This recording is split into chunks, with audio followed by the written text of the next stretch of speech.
नमो बुद्धाय दोस्तों, स्वागत है आपका इस नए वीडियो में। हमारी जिंदगी में कई बार हम खुद को एक मुश्किल घड़ी में पाते हैं। कई बार हमें बड़े फैसले लेने पड़ते हैं, लेकिन हमें यह नहीं पता होता कि वह सही है या गलत। क्या उस फैसले का परिणाम हमारे जीवन में खुशियां लाएगा या मुसीबत। लेकिन कई बार हमारे पास सही निर्णय लेने के सुझाव नहीं होते हैं और हम जल्दबाजी में फैसला कर लेते हैं, और उन फैसलों की वजह से हमारी ज़िंदगी सुखमय हो सकती है या फिर हमारी ज़िंदगी नरक से भी बढ़कर हो सकती है। इसलिए सही फैसला लेने की क्षमता हमारे जीवन में सफलता हासिल करने के लिए आवश्यक होती है। तो चलिए आज की इस बौद्ध कहानी के माध्यम से जानते हैं कि जीवन में सही फैसले कैसे लिए जाए, और यह भी कि सही निर्णय लेने के तरीका कौन सा है। तो बिना किसी देरी के कहानी शुरू करते हैं। दोस्तों, सालों पहले की बात है। एक छोटे से राज्य में एक बौद्ध भिक्षु निवास कर रहे थे, जिनका सभी जगहों पर उनके ज्ञान के बड़े चर्चे थे। वह बौद्ध भिक्षु बहुत ज्ञानी थे। उनके पास लोग बहुत दूर दूर से आते थे ताकि वे उनसे अपनी समस्याओं का समाधान प्राप्त कर सके। उनके पास कोई भी कैसी भी समस्या लेकर क्यों ना आए, वह समस्या का समाधान अवश्य करते थे। जब भी वे किसी की समस्या सुनते तो उस समस्या को बड़े ही ध्यान से सुनते समझते उसमें लीन हो जाते, और उसके बाद कुछ देर के लिए वह आंखें बंद करके और समस्या के बारे में अच्छे से सोच विचार करते और उसके बाद उसका समाधान देते। ऐसे में कोई भी व्यक्ति उनके बारे में केवल एक ही बात सोचता था, शायद इन साधु के पास कोई ऐसी चमत्कारिक शक्तियां हैं जिससे यह समाधान पूछते हैं और उसके बाद हमें वह समाधान बताते हैं। एक बार एक युवक ने उन महाराज से यह पूछ लिया, क्या आपके पास ऐसी कोई चमत्कारिक शक्तियां हैं जिसके कारण आप हमारी समस्याओं का समाधान करते हैं, या आपके पास ऐसी कोई दिव्य दृष्टि है जिससे आप हमारी समस्याओं का समाधान खोज पाते हैं। उस युवक की यह बात सुनकर वह साधु जोर जोर से हंसने लगे, लेकिन उन्होंने उस युवक की बात का कोई जवाब नहीं दिया। उसके कुछ ही दिनों बाद उस राज्य में एक बड़ी अजीब सी घटना घटी। उस राज्य में एक बुढ़िया औरत रहा करती थी, जो अपने पूरे घर में अकेले ही रहती थी। उसका कोई नहीं था। उस राज्य से होकर 4 मित्र अपने घर की ओर जा रहे थे। वो लोग दूसरे नगर में काम करके पैसा इकट्ठा करके अपने गांव की ओर जा रहे थे। यह बात बहुत पुराने जमाने की है, जब यातायात के साधन ना हुआ करते थे, इसलिए वो लोग पैदल ही यात्रा किया करते थे। इसी कारण वे चारों मित्र अपने अपने धन को इकट्ठा करके अपने गांव की ओर प्रस्थान कर रहे थे। उन चारों ने अपना अपना धन एक छोटी सी पोटली में रखा था, और उसी पोटली में उन सब की सारी कमाई थी। तभी उन चारों मित्रों में से एक मित्र कहता है, मित्रों, इस तरह से यदि हम अपना धन अलग अलग रखेंगे तो इससे हमारा धन चोरी हो सकता है। क्यों ना हम अपना सारा धन एक ही पोटली में रख दे, जिससे हम सब इस पर ध्यान भी दे सकेंगे और हमारा धन सुरक्षित भी हो जाएगा। और जब हम अपने गांव पहुंच जाएंगे तो हम वहां पर अपना अपना हिस्सा इसमें से ले लेंगे।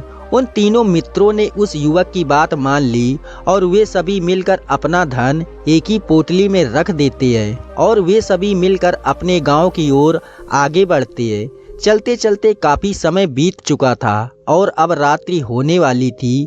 तभी आगे चलकर रास्ते में उन्हें एक घर दिखाई दिया, जहां पर एक बूढ़ी औरत रहा करती थी। रात्रि का समय भी हो चुका था और उन चारों मित्रों को रात में रुकने के लिए कोई ना कोई जगह की आवश्यकता भी थी। ऐसे में उन चारों ने मिलकर यह योजना बनाई कि वे लोग आज रात इसी घर में ठहरेंगे। इसलिए वे चारों लोग उस घर की ओर आगे बढ़ते हैं। उस घर का दरवाजा खटखटाते हैं। तभी सामने से एक बूढ़ी औरत दरवाजा खोलती है और उन चारों मित्रों में से एक मित्र हाथ जोड़कर उस बूढ़ी औरत से कहता है, माता जी, हम अपने गांव की ओर जा रहे थे, लेकिन यहाँ रास्ते में ही रात हो गई और अब हम इतनी रात में सफ़र नहीं कर सकते। इसलिए हमारी आपसे विनती है कि हम आपके यहाँ पर एक रात रुकना चाहते हैं। सुबह होते ही हम यहाँ से चले जाएंगे। उस बूढ़ी औरत ने काफ़ी देर सोच विचार किया और उसके बाद वह बूढ़ी औरत कहती है, ठीक है, तुम सभी आज रात के लिए यहाँ पर रुक सकते हो, मुझे कोई दिक्कत नहीं है। मैं खाना बनाने जा रही हूँ, कहो तो तुम लोगों के लिए भी बना दो। उन चारों ने सहमति जताते हुए कहा, हाँ बिल्कुल। उसके बाद उन चारों मित्रों ने धन की पोटली उस बूढ़ी औरत को थमा दी और कहा, माता जी, इस पोटली में हमारे साल भर की कमाई है। हम चारों ने अब तक का अपना सारा कमाया हुआ धन इसी पोटली में रखा है और अब हम इस पोटली को आपको सौंपते हैं, क्योंकि यह हम चारों से ज़्यादा आपके पास सुरक्षित होगा। हम बस इतना चाहते हैं कि यदि हम चारों में से कोई एक व्यक्ति इसे लेने आए तो आप इस पोटली को उसे मत देना जब तक कि हम चारों एक साथ इस पोटली को लेने ना आए। तभी वह बूढ़ी औरत कहती है, ठीक है बेटा, यदि तुम चारों एक साथ आओगे तभी मैं इस पोटली को आपको सौंपूंगी। और वैसे भी आप लोग तो सुबह यहाँ से चले जाने वाले हैं, मैं आपको सुबह ही यह पोटली थमा दूंगी। वह धन की पोटली उस बूढ़ी औरत को थमाकर चारों मित्र निश्चिंत हो जाते हैं कि अब उनका धन सुरक्षित है और वे लोग खाना खा कर सो जाते हैं। अगली सुबह जब वह चारों उठते हैं तो सभी लोग अपनी आगे की यात्रा के लिए तैयारियां शुरू कर देते हैं। उन चारों नौजवानों में से एक नौजवान थोड़ा सा बदमाश था। वह अपने उन तीनों मित्रों से कहता है, भाइयों, इस बूढ़ी औरत ने हमारी रात भर खातिरदारी की है, हमें अच्छा भोजन खिलाया, सोने के लिए अच्छी जगह दी, रात भर यहाँ पर छुपाने के लिए एक अच्छा सा मकान दिया और हमने अब तक उसके लिए कुछ नहीं किया। वह बूढ़ी औरत अकेले ही खेतों में काम कर रही है। क्या हम सभी यहाँ से जाने से पहले इस बूढ़ी औरत की मदद नहीं कर सकते? उस बदमाश नौजवान ने मन ही मन यह योजना बना ली थी कि वह किसी तरह से भी उस बुढ़िया से पोटली हासिल करके ही रहेगा।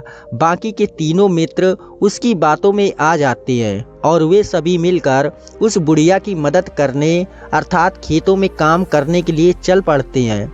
वे सभी मिलकर खेतों का काम कर ही रहे थे कि तभी वह बदमाश नौजवान अपने बाकी तीनों मित्रों से कहता है, मित्र, मुझे जोरों की प्यास लग गई है, मैं जरा उस बूढ़ी औरत से पानी मांग कर लाता हूँ। वह बाकी मित्र भी अब काफ़ी थक चुके थे, उन्हें भी जोरों की प्यास लगी थी, इसलिए वह तीनों मित्र उसे वहाँ से जाने की अनुमति दे देते हैं।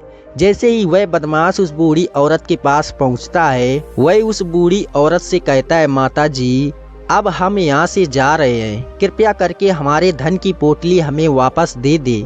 इस पर वह बूढ़ी औरत कहती है, नहीं नहीं, जब तक तुम चारों एक साथ ना हो तब तक मैं वह पोटली किसी को नहीं दे सकती।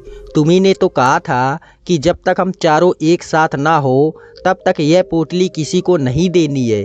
तभी वह बदमाश उन तीनों की तरफ इशारा करते हुए कहता है, लाऊं। उन तीनों ने सोचा कि हमारा मित्र हमारे लिए पानी लाना चाहता है, इसलिए वह हमसे आज्ञा मांग रहा है। तभी उन तीनों मित्रों ने इशारे में उस युवक से कहा, हाँ हाँ ठीक है, ले आओ। यह देख उस बुढ़िया को यह लगने लगा कि अब यह चारों यहाँ से जा रहे हैं और यह अपनी पोटली मांग रहे हैं, इसलिए उस बुढ़िया ने वह पोटली लाकर उस बदमाश के हाथों में रख दी और वह बदमाश उस पोटली को लेकर वहाँ से चला गया। बाकी के तीनों मित्र अपने खेत के काम में व्यस्त हो जाते हैं। कुछ देर के बाद जब वह तीनों खेत का काम करके वापस लौटते हैं और बुढ़िया से कहते हैं, माता जी, हमारा मित्र जो यहाँ पानी पीने आया था वह कहाँ गया? इस पर वह बुढ़िया कहती है, क्या वह पानी पीने आया था? पर वह तो कह रहा था कि हम चारों जा रहे हैं, कृपया करके हमारे धन की पोटली हमें थमा दे। तब तीनों बड़े आश्चर्य होकर उस बुढ़िया से कहते हैं, माता जी हमने भला कब कहा, वह पोटली हमने कब मांगी थी? हमें तो प्यास लगी थी और हमने पानी के लिए इशारा किया था।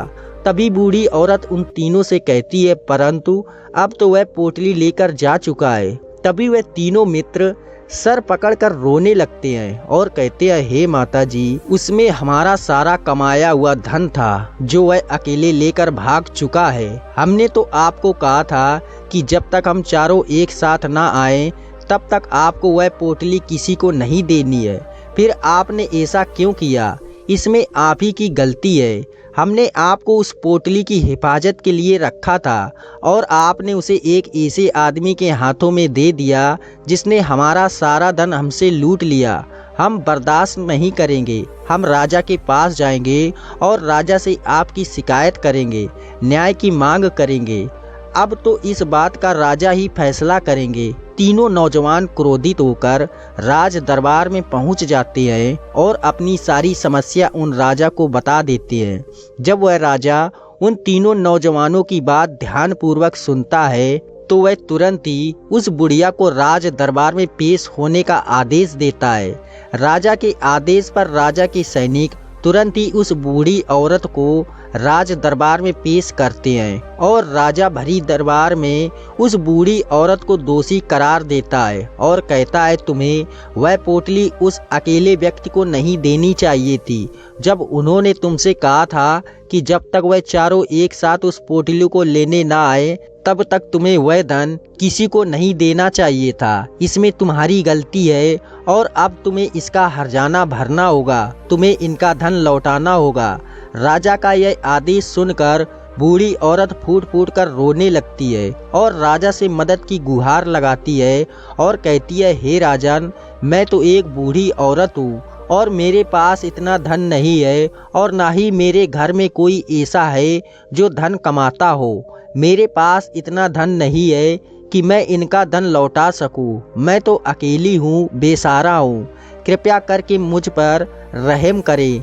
लेकिन राजा उस बूढ़ी औरत की एक नहीं सुनता। वह बूढ़ी औरत रोते हुए अपने घर की ओर जा रही थी। यह सोच रही थी कि आखिर मैं इतना धन कहाँ से लाऊंगी, कैसे मैं उन लोगों का यह धन उन्हें लौटाऊंगी। मेरे पास इतना धन नहीं है, मैं क्या करूं, कैसे करूं, कहाँ से लाऊं इतना धन। यदि मैंने उनका धन नहीं लौटाया तो मुझे राजा मार डालेगा। वैसे भी मेरी ही गलती है जब उन चारों ने मिलकर मुझसे कहा था कि जब तक हम चारों एक साथ ना आए तब तक वह पोटली किसी को नहीं थमानी है। फिर भी मैंने वह पोटली केवल उस एक व्यक्ति को थमा दी। इसमें गलती तो मेरी ही है। वह रोते रोते यह सारी बातें सोचते हुए अपने घर की ओर जा रही थी। तभी रास्ते में उस बूढ़ी औरत को वही संत मिले जो उस नगर में किसी भी समस्या का समाधान बड़ी ही सरलता और सहजता से करते हैं। उन्होंने उस बूढ़ी औरत से कहा, क्या बात है बेटी, क्यों रो रही हो? इस पर वह बूढ़ी औरत उस संत को सब कुछ सच सच बता देती है और कहती है, हे महाराज, इसमें गलती तो मेरी ही है। उन चारों ने तो पहले ही कहा था कि जब तक वे चारों एक साथ ना आए तब तक वह पोटली मुझे किसी को नहीं देनी है। लेकिन मेरी ही मत मारी गई थी जो मैंने वह पोटली केवल एक व्यक्ति को थमा दी और वह उनका सारा धन लेकर वहां से भाग गया। लेकिन अब मुझे यह समझ नहीं आ रहा कि मैं वह सारा धन कहाँ से लाऊं, कैसे जुटाऊं। मेरे पास इतना धन नहीं है और राजा ने तो आदेश भी दिया है कि मुझे उनका धन लौटाना ही पड़ेगा। लेकिन मैं ये समझ नहीं पा रही कि इतना सारा धन मैं कहाँ से लाऊंगी। तभी वह संत उस बूढ़ी औरत से कहते हैं, शांत हो जाओ, मैं कोई ना कोई रास्ता जरूर निकाल लूँगा। इतना कहकर वह संत वहीं पर बैठ जाते हैं, ध्यान करने लगते हैं। कुछ देर के लिए आंखें बंद कर सोचते हैं, विचार करते हैं। मौन रहकर वह समस्या का समाधान निकालते हैं और उसके बाद वह उस बूढ़ी औरत से कहते हैं, बेटी, राजा ने जो फैसला किया है वह बिल्कुल गलत है। आपने जो किया उसमें आपकी कोई गलती नहीं है। राजा का फैसला गलत है। उन संत के इतना कहने पर बूढ़ी औरत चुप हो गई। और यह सोचने लगी कि आखिर राजा का फैसला कैसे गलत हो सकता है। राजा तो सभी के लिए न्याय ही करते हैं और वह कभी किसी का बुरा नहीं करते। फिर आखिर आज राजा का फैसला कैसे गलत हो गया। उन संत और उस बुढ़िया की बात आसपास के खड़े लोग सभी लोग सुन रहे थे और वे लोग भी बड़े अचरज में थे, क्योंकि राजा का फैसला कैसे गलत हो सकता है। राजा ने तो बिल्कुल सही फैसला लिया है। इस बूढ़ी औरत ने ही गलती की है। उन चारों का धन केवल एक ही को थमा दिया। ऐसे में इस बुढ़िया को उनका धन तो लौटाना ही चाहिए। राजा ने गलत फैसला कहाँ किया है। तभी वह संत उस बूढ़ी औरत से कहते हैं, जाओ और राज दरबार में कह दो कि हे राजन, आपका फैसला गलत है और सही क्या है गलत क्या है इसका फैसला मैं करूँगा। पहले तो बूढ़ी औरत इतनी हिम्मत ही नहीं जुटा पा रही थी कि वह राज दरबार में जाकर भरे राज दरबार में राजा को यह कह सके कि राजन, आपका फैसला गलत है। लेकिन जैसे तैसे उसने हिम्मत जुटाई और वह वापस राज दरबार लौटी। उसने डरते हुए भरे राज दरबार राजा से बड़ी थर्राट आवाज में कहा, हे राजन, आपने जो फैसला किया है वह फैसला गलत है। इतना कहकर उसने राजा को सारी बात सच सच बता दी। उस बूढ़ी औरत की बात सुनकर राजा बहुत क्रोधित हुआ। राजा ने उस बूढ़ी औरत से कहा, कौन है वह संत जिसने मेरे फैसले को गलत बताया है? क्या उन्हें नहीं लगता कि मैंने सही निर्णय लिया है? मैं हर रोज कई निर्णय लेता हूँ, कई फैसले करता हूँ, लेकिन आज तक कभी किसी ने मुझसे यह नहीं कहा कि मेरा फैसला गलत है। यदि उन संत ने मुझे सही फैसला ना सुनाया तो उन्हें फांसी की सजा दे दूंगा। यह बात पूरे नगर में फैल गई। सभी लोग यह जानने के लिए हैरान थे कि आखिर वह साधु ऐसा कौन सा फैसला सुनाने वाले हैं जो राजा से भी उचित होगा, जिसमें सबके लिए न्याय होगा। राजा ने सैनिकों को तुरंत ही आदेश दिया कि जाओ और संत को राज दरबार में लाओ। राजा की आज्ञा के अनुसार वे सैनिक तुरंत ही उन संत को लेने के लिए निकल पड़े। वे लोग कुछ ही देर बाद उन संत को लेकर राज दरबार में पहुँचे। राज दरबार में सभी लोग उपस्थित थे और सभी लोग उन संत के फैसले का इंतजार कर रहे थे। उन संत को देखकर राजा कहता है, महाराज, आपको ऐसा क्यों लगता है कि हमने जो फैसला किया है वह गलत है? इस बुढ़िया ने यह वादा किया था कि वह चारों लोगों को एक साथ ही वह पोटली थमाएगी। फिर आखिर उसने अपना वादा क्यों तोड़ा? इसने यह गलती क्यों की? इसने केवल एक ही को पोटली थमा दी और वह उनका सारा धन लेकर यहाँ से भाग गया। तो क्या इसमें इसकी गलती नहीं है? क्या इससे इनका धन नहीं लौटाना चाहिए? इस पर वह साधु बड़ी विनम्रता से राजा से कहते हैं, हे राजन, यह आपका फैसला था, लेकिन मैं आपसे कुछ कहना चाहता हूँ। इस पर राजा कहता है, ठीक है, कहिए, आप क्या कहना चाहते हैं? इस पर वह साधु बड़ी विनम्रता से राजा से कहता है, हे राजन, जैसा कि वादा किया गया था कि पोटली एक साथ उन चारों को ही दी जाएगी, तो अभी तो यह केवल 3 हैं, चौथा कहाँ है? तो इनसे कहिए कि यह लोग यहाँ से वापस जाएं और अपने उस चौथे मित्र को यहाँ लेकर आए, तभी इनका धन वापस किया जाएगा। और वादा भी ऐसा ही किया गया था कि जब तक चारों लोग एक साथ ना हो तब तक उनका धन उन्हें नहीं लौटाया जाएगा। और यदि ये बूढ़ी औरत इन तीनों को धन लौटा देती है तो यह बूढ़ी औरत अपना वादा तोड़ देगी और यह सही नहीं है। इसलिए यदि आप चाहते हैं कि इनका धन लौटाया जाए तो पहले इनसे कहिए कि यह लोग जाएं और अपने उस चौथे मित्र को यहाँ पर वापस ले आए। उस राज दरबार में हर कोई इस बात को सुनकर बहुत खुश हुआ। सभी ने उन संत की बहुत तारीफ की। राजा भी उन संत के इस फैसले से पूरी तरह से सहमत था। राजा तुरंत ही उन संत के सामने सिर झुका लेता है और हाथ जोड़कर उनसे कहता है, हे महाराज, आपका यह फैसला इतना सही कैसे हो सकता है? आखिर ये बात मेरे दिमाग में आई क्यों नहीं? मैंने इस बात को इस तरह से सोचा क्यों नहीं? तभी वह साधु उस राजा से कहते हैं, हे राजन, आपके पास और भी काम होते हैं, आप दिन भर व्यस्त रहते हैं और आपको जल्दबाजी में फैसले लेने पड़ते हैं। आपने इस मामले को सुना समझा, लेकिन इसे देखने में आप गलती कर गए। इससे आपने केवल ऊपरी तौर पर देखा, आपने इसकी गहराई तक जाने का प्रयास तक नहीं किया। यदि आपने इस मामले की गहराई को देखा होता, समझा होता, तो आप भी इसी नतीजे पर आते। जब तक हम किसी मामले की गहराई तक नहीं जाते, तब तक हम उसका सही समाधान नहीं निकाल सकते। लेकिन हम में से अधिकांश लोग तो अपने फैसले केवल जल्दबाजी में लेना चाहते हैं, भले ही वह मामला कितना भी गंभीर क्यों ना हो। हमें तो बस अपना हक चाहिए, हमारा नाम होना चाहिए, भले ही फैसला हमारे लिए आगे चलकर हमारे लिए नुकसानदायी क्यों ना हो। लेकिन हम तो उस मामले की गहराई तक जाने के लिए सोचते तक नहीं। तभी वह राजा उन संत से कहता है, हे महाराज, क्या आपके पास कोई दिव्य शक्ति है? क्या आपके पास ऐसी कोई चमत्कारिक शक्ति है जिसे आप सवाल करते हैं और बदले में वह आपको जवाब देती है, जिस कारण आप सटीक और सही समाधान बता पाते हैं? राजा की यह बात सुनकर वह संत मुस्कुराने लगे और राजा से कहते हैं, हे राजन, यह सवाल मुझसे कई लोगों ने पूछा है और मैंने कभी किसी का कोई जवाब नहीं दिया। लेकिन आप इस राज्य के राजा हैं, इसलिए मैं आपके इस प्रश्न का उत्तर देता हूँ।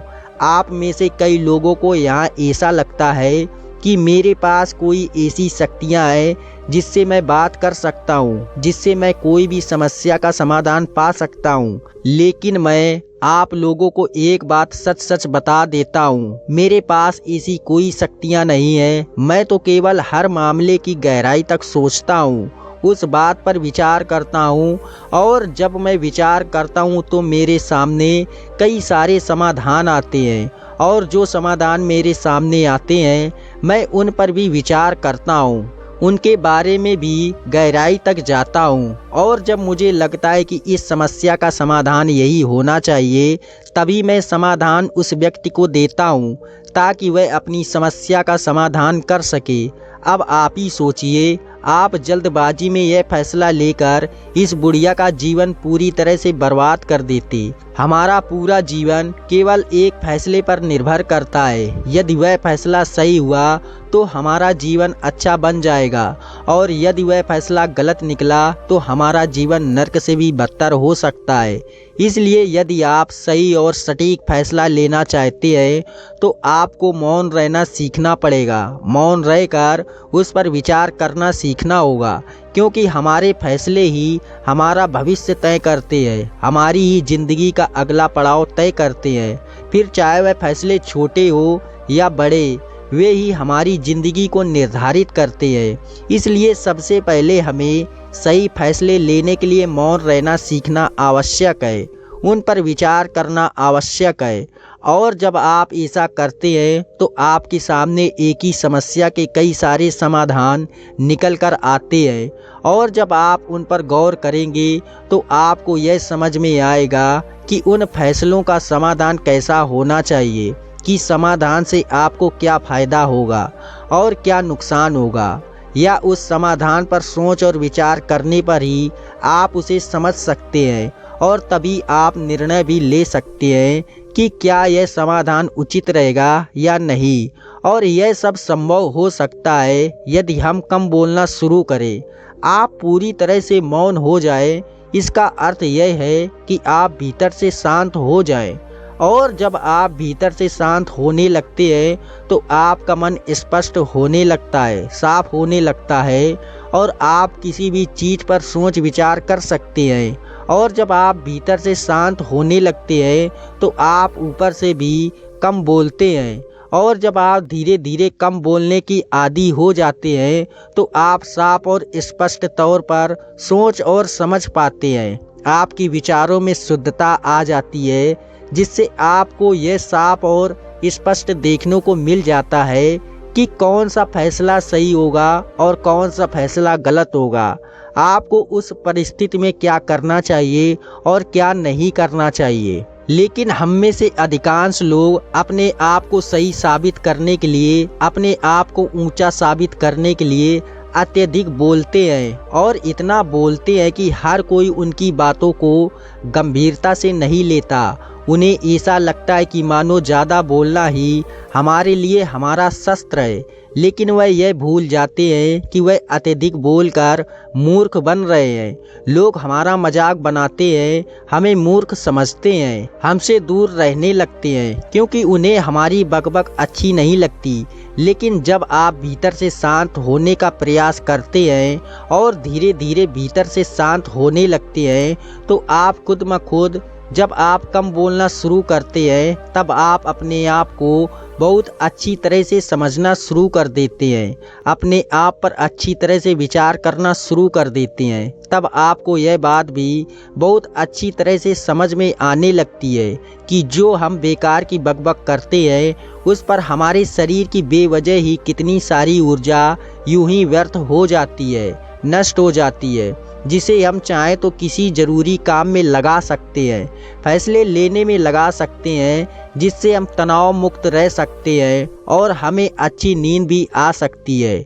और यदि आप इसी प्रकार सोच विचार कर फैसले लेना शुरू करते हैं तो आपका मस्तिष्क भी अच्छी तरह से काम करने लगता है और आपका मस्तिष्क पहले से भी ज़्यादा शक्तिशाली हो जाता है। और इसका एक बहुत अच्छा उदाहरण भी आपको मैं बताना चाहूँगा। जब आप स्कूल में पढ़ते थे या फिर आज भी आप पढ़ रहे हो तो आपने देखा होगा कि जो बच्चे होनहार होते हैं, होशियार होते हैं, वे लोग बहुत कम बातें करते हैं और अपना समय सही चीज़ों में लगाते हैं। वह अधिकांशतः अपना समय मौन होकर ही बिताते हैं। इसी वजह से वह पढ़ाई करने में बहुत तेज होते हैं। वह जो कुछ भी पढ़ना चाहते हैं वह उसे याद कर ले जाते हैं। लेकिन वहीं पर दूसरी तरफ जो लोग बहुत अधिक बोलते हैं, यदि आप उन्हें पूरे 24 घंटे भी दे दें तो भी वह उस तरह से उन चीज़ों को याद नहीं रख सकते जिस तरह से वह मौन रखने वाले बच्चे उन बातों को याद कर लेते हैं। और महान चाणक्य ने भी यही कहा है कि जो व्यक्ति यह समझ जाता है कि उसे कब, कहाँ और कितना बोलना चाहिए, उस व्यक्ति को सफल होने से कोई नहीं रोक सकता। और आप इतिहास उठाकर देख सकते हैं, आज तक जो भी लोग महान हैं, जो लोग भी सक्सेसफुल बने हैं, उन लोगों की आदत बहुत कम बोलने की है। उनका पूरा ध्यान केवल अपने लक्ष्य पर होता है और अपना पूरा समय वह अपने लक्ष्य को पाने में ही लगा देते हैं। इसीलिए आपको भी यह आदत अपने जीवन में उतारनी चाहिए। और कम बोलने का अर्थ यह नहीं है कि आप ऊपर से कम बोलें, बल्कि आप भीतर से कम बोलें, भीतर से शांत रहिए। यदि आप रोज़ इसका अभ्यास करते हैं तो केवल कुछ दिनों में इससे होने वाले लाभ आपको आपके सामने नज़र आने लगेंगे। दोस्तों, आपने आज की इस वीडियो से क्या सीखा वह मुझे आप कमेंट में बता सकते हैं। इसी के साथ हमें उम्मीद है कि आपको आज की वीडियो पसंद आई होगी। तो इसी के साथ बुद्धा स्टोरी टीवी चैनल को सब्सक्राइब कर ले। नमस्कार, धन्यवाद।